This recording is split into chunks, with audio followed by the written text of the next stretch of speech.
बीती देर रात गुरदासपुर में उस समय माहौल तनावपूर्ण हो गया जब डेरा बाबा नानक रोड पर स्थित अड्डा हयात नगर के गत्ता मिल के पास ट्रक यूनियन और ट्रैक्टर चालकों में लड़ाई हो गई। ट्रक चालकों और ट्रक यूनियन के नेताओं और मालिकों ने इल्जाम लगाया है कि बीती देर रात उनके ट्रकों पर तेजधार हथियारों के साथ 20 के करीब ट्रैक्टर ट्राली चालकों ने हमला कर दिया और उनके ट्रकों की तोड़फोड़ करनी शुरू कर दी, जिसके बाद उनके ड्राइवर और क्लीनर वहां गाड़ियां छोड़कर भागे और अपनी जान बचाई। वही संबंध में ट्रैक्टर ट्राली चालकों से बात की गई तो सिविल अस्पताल में इलाज के लिए पहुंचे ट्रॉली चालक अमृतपाल सिंह और राजीव सिंह ने बताया कि ट्रक चालकों ने बिना सोचे देर रात उनके भाई जो कि ट्रॉली में लोड भरकर कला रोड पर लोड उतारने जा रहा था उसके ऊपर हमला कर दिया और उसे गंभीर जख्मी कर दिया, जिससे वह बेहोशी की हालत में अस्पताल लेकर आए हैं। वहां उसका इलाज चल रहा है। उन्होंने कहा कि प्रशासन से हम गुहार लगाते हैं कि उनके भाई पर जिन्होंने हमला किया है उन पर कार्रवाई की जाए। वही संबंध में सदर थाना के सचिव से बात करनी चाहिए तो उन्होंने बिना कैमरे के सामने आए बताया कि हम इस मामले की तफ्तीश कर रहे हैं, जो भी दोषी होगा उस पर बनती कार्रवाई की जाएगी।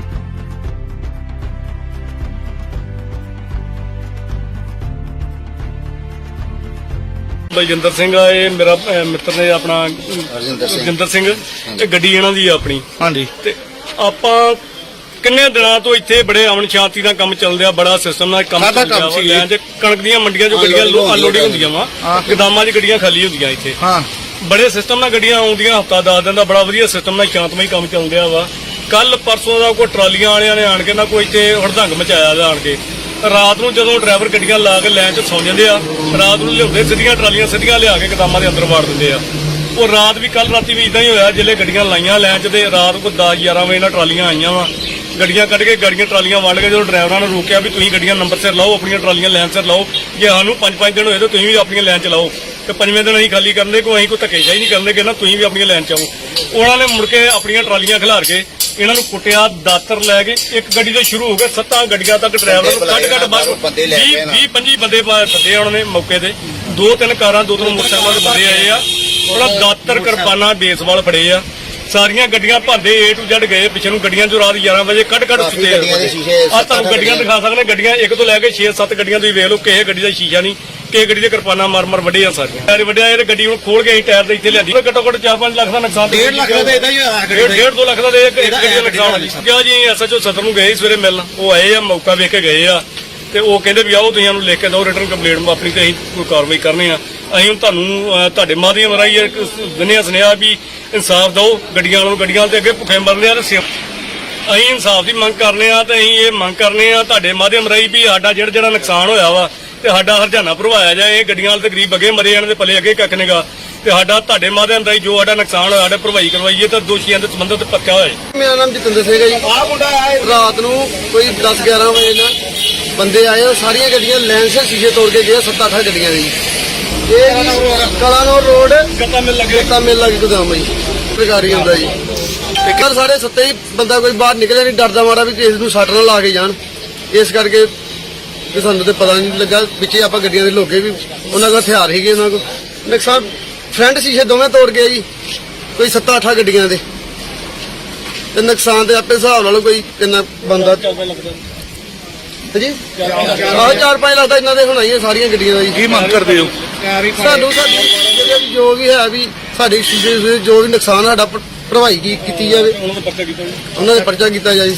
ਡਰਦਾ ਮਾਹੌਲ ਹੀ ਪੂਰਾ ਜੀ, ਬਿਲਕੁਲ ਡਰਦਾ। ਔਰ 5-6 ਵਾਰੀ ਉਹਨਾਂ ਦੇ ਗੇੜੇ ਮਾਰੇ ਆ ਜੀ, ਸਾਨੂੰ ਕਹਿੰਦੇ ਵੀ ਅੱਗ ਲਾ ਰਹੇ ਆ ਗੱਡੀਆਂ ਨੂੰ, ਫਿਰ ਆਪਾਂ ਸਾਰੇ ਪਿੱਛੋਂ ਡਰਾਈਵਰ ਨੂੰ ਠਾਲ ਕੇ ਲਿਆਂਦਾ ਤੇ ਫਿਰ ਜਾ ਕੇ ਸਾਡੀ ਜਾਨ ਖਲਾ। ਅਸੀਂ ਜੀ ਕੋਈ 10:30 ਵਜੇ ਨਾਲ ਲੰਮੇ ਪਏ ਆ ਰੋਟੀ ਰਾਟੀ ਖਾ ਕੇ, ਉਹਦੇ ਬਾਅਦ ਇਹ ਬੰਦੇ ਆਇਆ, ਅਸੀਂ ਸੌਣ ਲੱਗੇ ਆ, ਹਾਲੇ ਮੈਂ ਅਗਰਬੱਤੀ ਲਾ ਰਿਹਾ, ਕੀ ਨਾਮ ਆ ਕਸ਼ਵਾ ਲਾ ਰਿਹਾ ਤੇ ਹਾਲੇ ਮੈਂ ਲਾਈ ਆ, ਇਹਨੇ ਜੇ ਕਿਰਪਾਨਾਂ ਲੈ ਕੇ ਆ ਗਏ ਨੇ ਗੱਡੀ ਦੇ ਉੱਤੇ ਥਾੜ ਜੇ ਵਜੇ ਗੁੰਡਾਗਰਦੀ ਹੋਈ ਹੈ ਜੀ। ਹਾਂਜੀ ਮੈਂ ਬਿਲਕੁਲ ਲੁਕ ਗਿਆ, ਮੈਂ ਮੇਰੇ ਨਾਲ ਵਜੇ, ਜੇ ਮੈਂ ਲੱਭ ਜਾਂਦਾ ਉਹਨਾਂ ਮੈਨੂੰ ਮਾਰ ਦੇਣਾ ਹੈ। ਗੁੰਡਾਗਰਦੀ ਹੈ ਜੀ, ਗੁੰਡਾਗਰਦੀ ਪੂਰੀ, ਕੋਈ ਘੱਟ ਨਹੀਂ ਹੈਗੀ, ਬਿਲਕੁਲ ਪੂਰੀ ਗੁੰਡਾਗਰਦੀ ਆ।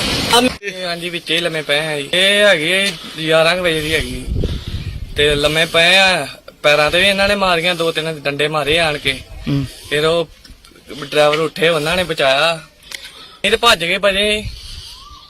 ਉਹ ਰੱਜੇ ਹੈਗੇ, ਤੰਗਲੀਆਂ ਉਹਨਾਂ ਦੇ ਕੋਲ ਹੀ, ਦਾਤਰੀ ਕਿਰਪਾਨਾਂ ਸੀ, ਤਾਂ ਹੀ ਬਚਾ ਹੋਇਆ, ਭੱਜ ਕੇ ਭਜੇ ਅਸੀਂ ਤੇ ਜੀ। ਕੀ ਨਾਂ ਤੁਹਾਡਾ? ਮੇਰਾ ਨਾਮ ਗੁਰਜੀਤ ਸਿੰਘ ਹੈ ਜੀ।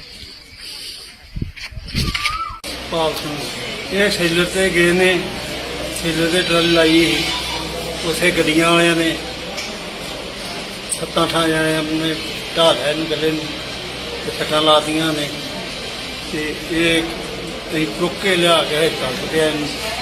ਸਾਨੂੰ ਨਹੀਂ ਪਤਾ ਵੀ ਕੀ ਹੋਇਆ, ਮੁੜ ਕੇ ਬਾਅਦ 'ਚ ਕੀ ਨਹੀਂ ਹੋਇਆ। ਤੇ ਹੋਸ਼ ਅਸੀਂ ਨਹੀਂ ਤੇ ਕਰਦਾ ਹਸਪਤਾਲ ਇਹਨੂੰ ਹੋਸ਼ ਤੇ ਆਏ ਨੂੰ ਸੁਖਪਾਲ ਸਿੰਘ, ਰਣਜੀਤ ਸਿੰਘ ਬੱਬਰੀ। ਭਾਜੀ ਮਨਜੀਤ ਸਿੰਘ ਆ ਤੇ ਭਾਜੀ ਸਾਡੀ ਭੂਆ ਜੀ ਦਾ ਮੁੰਡਾ ਹੈ ਤੇ ਇਹ ਰਾਤ ਗਏ ਆ ਉੱਥੇ ਸਾਗਰ ਤੇ ਟਰਾਲੀਆਂ ਲਾਈਆਂ ਸੀ। ਇਹਨਾਂ ਦੀ ਵਾਰੀ ਆਈ ਆ, ਟਰਾਲੀਆਂ ਤੋਰੀਆਂ ਵਾਲੇ ਟਰੱਕ ਵਾਲੇ ਮੋੜ ਲਿਆ ਵਾ ਤੇ ਉਹਨਾਂ ਨੇ ਬਾਅਦ ਇਕੱਠੇ ਹੋ ਕੇ ਇਹਨੂੰ ਮਾਰਕੁੱਟ ਕੀਤੀ ਆ ਜੀ। ਤੇ ਜੋ ਬਾਕੀ ਰਾਤ ਬੜ ਤੁਹਾਡੇ ਸਾਹਮਣੇ ਆ ਜੀ। ਉਹਨਾਂ ਨੇ ਇਹ ਤਾਂ ਹੁਣ ਜੀ ਉਹਨਾਂ ਨੂੰ ਪਤਾ ਹੋਊਗਾ, ਇਹ ਜਦੋਂ ਸੱਟਾਂ ਲੱਗੀਆਂ ਬਾਅਦ 'ਚ ਇਹਨੇ ਇੱਥੇ ਡਾਕਟਰ ਕਰਾ ਲਿਆ। ਬਸ ਇਹੀ ਗੱਲ ਹੋਈ। ਦੇਖੋ ਜੀ ਇਹਦਾ ਹੋਸ਼ ਨਹੀਂ ਕਰ ਰਿਹਾ, ਇਹਨੂੰ ਤਾਂ ਕੋਈ ਪਤਾ ਨਹੀਂ ਜੀ। ਟਾਂਕੇ ਵੀ ਸਿਰ 'ਚ ਵੀ ਸੱਟ ਲੱਗੀ ਹੈ, ਹੱਥ 'ਤੇ ਵੀ ਲੱਗੀ ਹੈ, ਟਾਂਕੇ ਲੱਗੇ ਨੇ ਤੇ ਨਿੱਕੇ ਨਿੱਕੇ ਇਹਦੇ ਵਿਚਾਰੇ ਜਵਾਕ ਆ। ਕਿੱਧਰੋਂ ਜਾਊਗਾ ਜੀ? ਹੁਣ ਅਸੀਂ ਤਾਂ ਪ੍ਰਸ਼ਾਸਨ ਕੋਲ ਇਹੀ ਉਮੀਦ ਕਰਦੇ ਹਾਂ ਵੀ ਸਾਨੂੰ ਇਨਸਾਫ ਦਿੱਤਾ ਜਾਵੇ।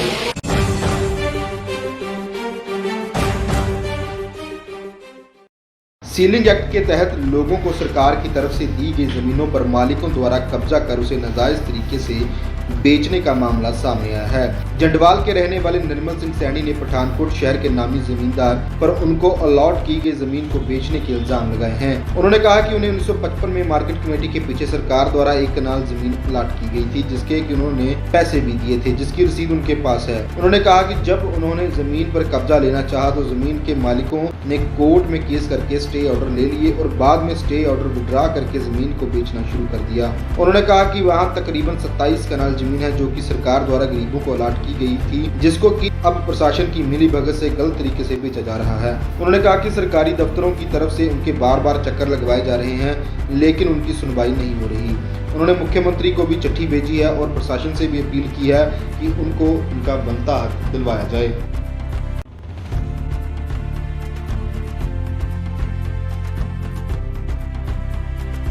निर्मल सिंह सैनी पिंड ਦੇ ਡਾਕਖਾਨਾ ਜੰਡਵਾਲ ਤਹਿਸੀਲ ਤੇ ਡਿਸਟ੍ਰਿਕਟ ਪਠਾਨਕੋਟ ਦਾ ਰਹਿਣ ਵਾਲਾ ਹਾਂ।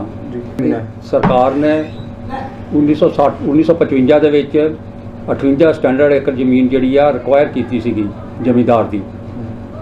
ਉਹ ਜ਼ਮੀਂਦਾਰ ਹਰ ਜਗ੍ਹਾ ਤੋਂ ਕੇਸ ਹਾਰ ਗਿਆ।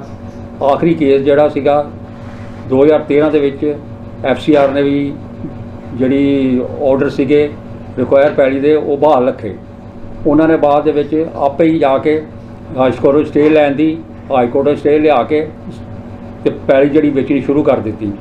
ਸਰਕਾਰ ਨੇ ਆਪਣੀ ਪੈਲੀ ਕਬਜ਼ਾ ਕਰਨ ਦੀ ਜਗ੍ਹਾ ਸਰਕਾਰੀ ਅਧਿਕਾਰੀਆਂ ਨਾਲ ਇਹਨਾਂ ਨਾਲ ਮਿਲ ਕੇ ਤੇ ਸਰਕਾਰ ਦੀ ਜ਼ਮੀਨ ਜਿਹੜੀ ਆ ਖੁਰਦ-ਬੁਰਦ ਕਰ ਛੱਡੀ ਸੀ ਸਾਰੀ ਕਰ।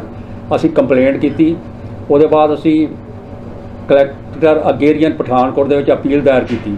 ਉਸ ਅਪੀਲ ਦੇ ਵਿੱਚ ਸਾਨੂੰ ਕਿਹਾ ਗਿਆ ਕਿ ਤੁਸੀਂ 1960 ਤੇ 1980 ਦੀਆਂ ਕਲੈਕਟਰ ਪਠਾਨਕੋਟ ਦੀਆਂ ਨਕਲਾਂ ਨਹੀਂ ਲਾਈਆਂ। ਅਸੀਂ 13/11/2019 ਨੂੰ ਸੁਵਿਧਾ ਕੇਂਦਰ ਵਿੱਚ ਨਕਲਾਂ ਲਈ ਅਪਲਾਈ ਕੀਤਾ ਸੀ। ਅੱਜ 2.5 ਸਾਲ ਹੋ ਗਏ ਨੇ, ਸਾਨੂੰ ਉਹ ਨਕਲਾਂ ਨਹੀਂ ਮਿਲੀਆਂ। ਅਸੀਂ DC ਸਾਹਿਬ ਨੂੰ ਵੀ ਕੰਪਲੇਂਟ ਕੀਤੇ ਤੇ ਮੁੱਖ ਮੰਤਰੀ ਸਾਹਿਬ ਨੂੰ ਹੁਣ ਕੰਪਲੇਂਟ ਕੀਤਾ।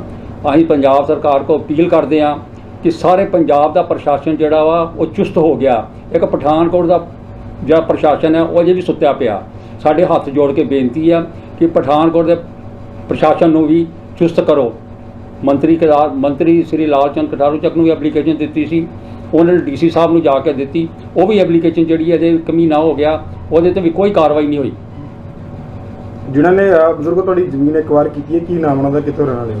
ਹਾਂਜੀ, ਜਿਨ੍ਹਾਂ ਨੇ ਤੁਹਾਡੀ ਕੀਤੀ ਜ਼ਮੀਨ ਰਿਕਵਾਇਰ ਨਹੀਂ, ਜਿਹੜੇ ਵੇਚ ਰਹੇ ਕੋਲ ਜਿਹੜੇ ਲੈਂਡ ਵੱਡੇ ਸੀਗੇ ਨਾ, ਉਹਨਾਂ ਦੇ ਲੈਂਡ ਸੀਲਿੰਗ ਦੇ ਐਕਟ ਦੇ ਵਿੱਚ ਸਰਕਾਰ ਨੇ ਸਾਰਿਆਂ ਦੀ ਜ਼ਮੀਨ ਜਿਹੜੀ ਸੀ ਉਹ ਰਿਕਵਾਇਰ ਕੀਤੀ ਹੋਈ ਹੈ। ਹੁਣ ਜਿਹੜੇ ਤੁਹਾਡੇ ਨਾਂ ਤੇ ਅਲਾਟ ਹੋਈ ਜ਼ਮੀਨ ਨੂੰ ਕੌਣ ਵੇਚ ਰਿਹਾ ਹੋਲੇ?